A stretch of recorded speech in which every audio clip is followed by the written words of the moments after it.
आज हम देखेंगे सर्ज इम्पीडेंस के बारे में। क्या होता है सर्ज इम्पीडेंस, क्यों होता है सर्ज इम्पीडेंस और कहाँ से आता है ये सर्ज इम्पीडेंस। देखिए, पहली चीज़ तो सर्ज इम्पीडेंस लोडिंग की डेफिनेशन समझिए। देखिए, सर्ज इम्पीडेंस क्या है। सर्ज इम्पीडेंस एक इम्पीडेंस ही है, लाइन का इम्पीडेंस है। कब आता है? जब भी आप कैरेक्टरिस्टिक इम्पीडेंस में से अगर आप रेजिस्टेंस को या फिर लॉसेस को निगलेक्ट कर देते हो, ठीक, तो आपका सर्ज इम्पीडेंस बनता है, जिसको आप under root of L by C से भी रिप्रेजेंट करते हो, जो पहले देखा है और हम अभी डिराइव भी करेंगे कैसे आता है। ठीक, अब इसमें क्या होता है, देखिए, जब भी आप कोई भी लोड लगाते हैं, अगर वो लोड आपका इक्वल है सर्ज इम्पीडेंस के, यानी Z आपका ZC के इक्वल है, यानी कि ZS के इक्वल है, तो कोई भी वोल्टेज वेव रिफ्लेक्ट नहीं होती है। वो आपने ऊपर भी पढ़ा था, जब आपका Z और ZC इक्वल थे तब ET इक्वल्स टू E था और IT इक्वल्स टू I था, ER 0 था और IR 0 था, यानी रिफ्लेक्टिव और वोल्टेज करंट और दोनों ही 0 थे। अब देखिए, कैपेसिटिव और आपको पता है क्या होती है, V²/XC, और इंडक्टिव वॉर दोनों ही इक्वल होंगे। किस कंडीशन में? सर्ज इम्पीडेंस कंडीशन में। यानी जितना भी आपका पावर जो है, रिएक्टिव पावर, वो इंडक्टेंस और कैपेसिटेंस के बीच में ही फ्लक्चुएट हो रहा होगा। यानी जब इंडक्टेंस चार्ज होगा तो कैपेसिटेंस डिस्चार्ज होगा, और same case with the capacitor also. जब वो डिस्चार्ज होगा तो वो इंडक्टर को चार्ज करता रहेगा। तो ये दोनों पावर है, आपने दोनों सेम की, वहाँ से आपको V/I जो मिला वो मिला 2πfL डिवाइडेड बाई 2πfC, ठीक, V/I रूट ऑफ L/C, यही आपका जो है ZS के इक्वल है, यानी कि सर्ज इम्पीडेंस के इक्वल है। अब सर्ज इम्पीडेंस लोडिंग क्या होती है? सिंपली करंट कितनी फ्लो हो रही है मल्टीप्लाइड बाई वोल्टेज, यानी कि √3 टाइम्स VI, और करंट कितनी थी आपकी, VR डिवाइडेड बाई √3S। ये कैसे आया? VR जो आपको जो भी वोल्टेज गिवन होता है वो 3 फेज में होता है, आपने क्या किया, उसको पर फेज में चेंज किया तो आपको पर फेज करंट मिल गई, और यहाँ पे आपने √3 टाइम्स VL इंटू I लगाया। हमने लाइन वोल्टेज यूज़ किया हुआ है, क्योंकि आपको पता है मोस्टली केसेस में जो हमारा सिस्टम होता है वो स्टार कनेक्टेड होता है, तो लाइन करंट और फेज करंट दोनों ही इक्वल होंगी। तो आप अगर फॉर्मूला लगाएंगे तो क्या होता है, √3 टाइम्स V इंटू आई VL line into IL line, तो वो सारी वैल्यूज़ रखी, आपका सर्ज इम्पीडेंस लोडिंग आ गया, जो कि आ गया VR² under root of L/C। ठीक, पावर जो यूनिट होगी वो मेगावाट्स में होगी या फिर वॉट में होगी। अब देखिए, अगर आप इसका थ्रू ग्राफ समझना चाहें तो कैसा होता है, देखिए, सेंडिंग एंड का वोल्टेज है VS और रिसीविंग एंड का वोल्टेज आप देख रहे हैं कैसा होगा। अब देखिए, अगर आप नो लोड कंडीशन में है तो आपने पढ़ा है फेरेंटी इफेक्ट, शायद ना भी पढ़ा हो। उसमें क्या होता है, जो रिसीविंग साइड का वोल्टेज है वो ज़्यादा हो जाता है। क्यों ज़्यादा हो जाता है? क्योंकि जो भी आपके कैपेसिटर चार्ज हो रहे हैं, ठीक, वो इस सोर्स वोल्टेज में जुड़ के ओवरऑल जो रिसीविंग साइड का वोल्टेज है उसे बढ़ा देते हैं। अब अगर आप सर्ज इम्पीडेंस की बात करो, यानी कि आपने लोड लगाया हुआ है इक्वल टू सर्ज इम्पीडेंस, तो जो आपका सेंडिंग एंड और रिसीविंग एंड वोल्टेज होगा ये दोनों इक्वल होंगे, और यही आपकी आइडियल कंडीशन भी है, यही होना भी चाहिए। अब अगर आपने लोड बहुत ज़्यादा बढ़ा दिया तो क्या होगा, आपका जो रिसीविंग साइड का वोल्टेज है वो डिक्रीज़ हो जाएगा as compare to sending side, और मान लीजिए आपने शॉर्ट सर्किट कर दिया तब तो ये ज़ीरो ही हो जाएगा। ठीक, तो ये समझने वाली चीज़ें हैं कुछ। अब 3 फेज ट्रांसफार्मर कॉन्फ़िगरेशंस अलग अलग यूज़ होती हैं, वो हम देखेंगे क्या क्या। देखिए, आपको एक चीज़ पता है कि ट्रांसफार्मर में एक प्राइमरी साइड होती है, एक सेकेंडरी साइड होती है।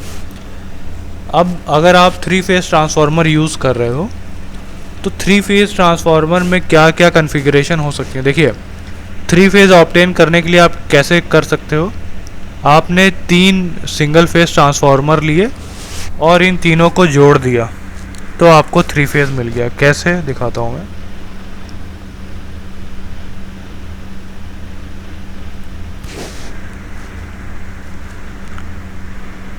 देखिए पहला ट्रांसफार्मर आपका, ये अभी मैं सिर्फ और सिर्फ प्राइमरी साइड बना रहा हूँ, सेकेंडरी साइड इधर होगी।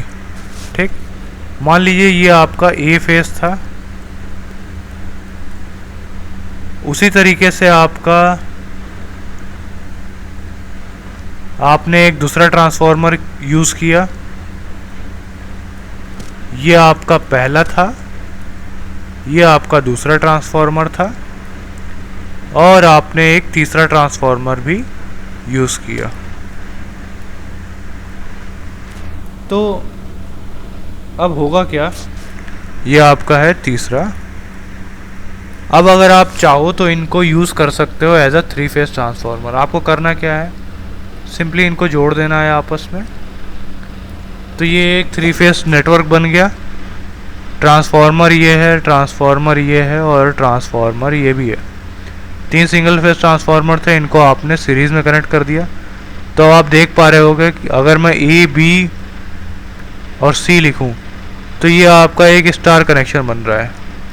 ठीक, ये आपका ए फेज़ है, ये आपका बी फेज़ है, और ये आपका सी फेज़ है। तो उसी तरीके से आप डेल्टा कनेक्शन भी ऑब्टेन कर सकते हो। कैसे करोगे आप डेल्टा कनेक्शन,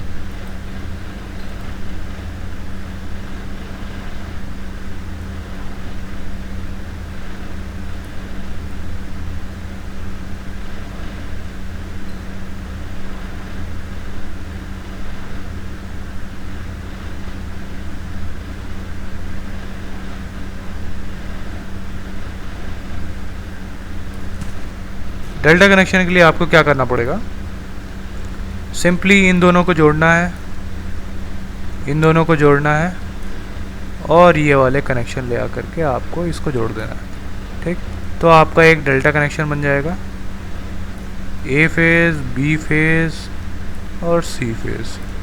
ठीक, अब मैं डिटेल में भी बता दूंगा कैसे कैसे होगा, पहले आप इतना समझ लीजिए। ठीक, चलिए वापस से चलते हैं अपने लेक्चर पे।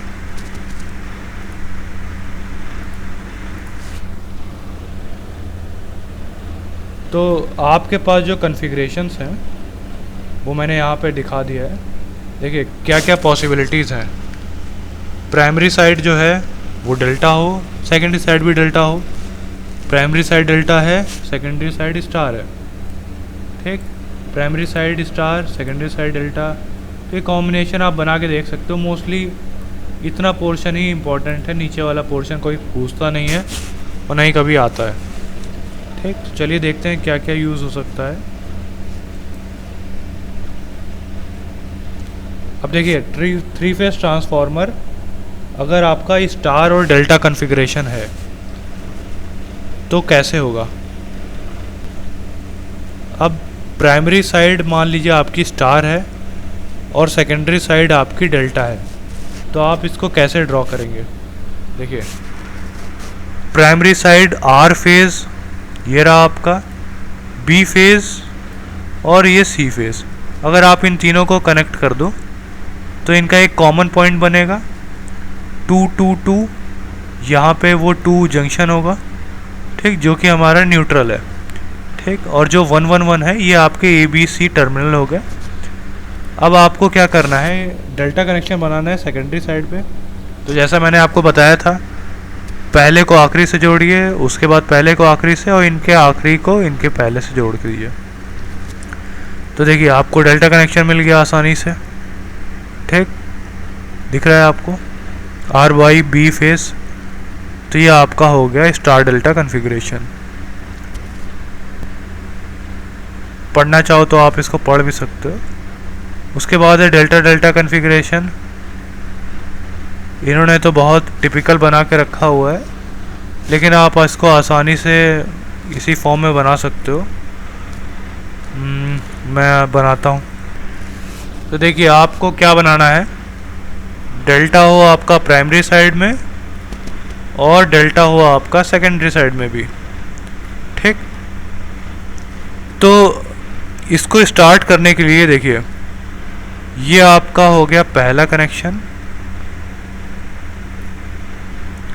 ये आपका दूसरा, और ये है हमारा तीसरा फेस। ठीक, इसको जो है इस पॉइंट को और इस पॉइंट को मैं रिप्रेजेंट करूंगा ए और कैपिटल ए से। ठीक, उसी तरीके से ये वाला पॉइंट और ये वाला पॉइंट मैं स्मॉल बी और कैपिटल बी से रिप्रेजेंट करूंगा। उसी तरीके से ये वाला और ये वाला पॉइंट मैं स्मॉल सी और कैपिटल सी से रिप्रेजेंट करूंगा। तो आपको करना क्या है, इसको इससे जोड़ देना है, इसको इससे जोड़ देना है और इस कैपिटल ए को उठा करके आपको इससे जोड़ देना है। ठीक, तो ये आपका एक डेल्टा कनेक्शन बन गया। उसी तरीके से सेम केस आपको करना है इसमें भी।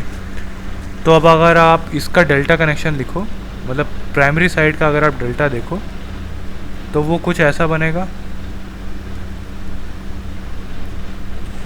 ये जो जंक्शन है और ये जो जंक्शन है और ये वाला जो जंक्शन है, इस जंक्शन पे अगर आप देखो कैपिटल ए के साथ क्या कनेक्टेड है, स्मॉल सी। तो कैपिटल ए स्मॉल सी। उसके बाद आप देखो दूसरा पॉइंट देख लीजिए, बी कैपिटल बी के साथ स्मॉल ए कनेक्टेड है, तो कैपिटल बी के साथ स्मॉल ए कनेक्टेड है। उसी तरीके से कैपिटल सी के साथ स्मॉल बी कनेक्टेड है। तो ये आपका जो नेटवर्क बनेगा वो कुछ ऐसा बनेगा। सेम आप बना सकते हो सेकेंडरी साइड के लिए भी। तो ये आसान है, आप चाहो तो कर भी सकते हो इसे अपने आप।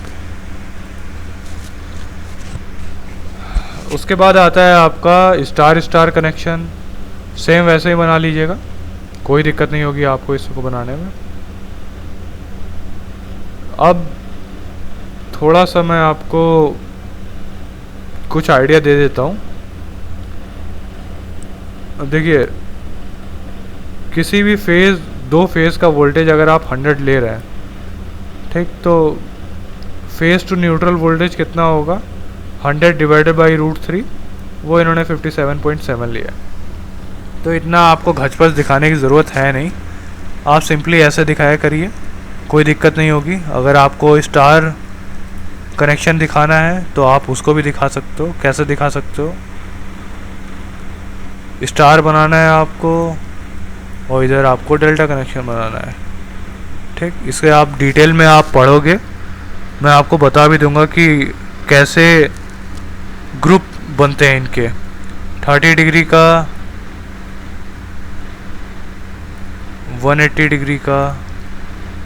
ठीक, तो ये अलग अलग ग्रुप्स हैं, इसको बनाना भी आप सीखोगे आगे। हो सकता है आपने पढ़ा भी हो इसे मशीन्स में, ट्रांसफार्मर में। तो चलिए आज के लिए इतना ही रखते हैं बच्चों। Thank you all.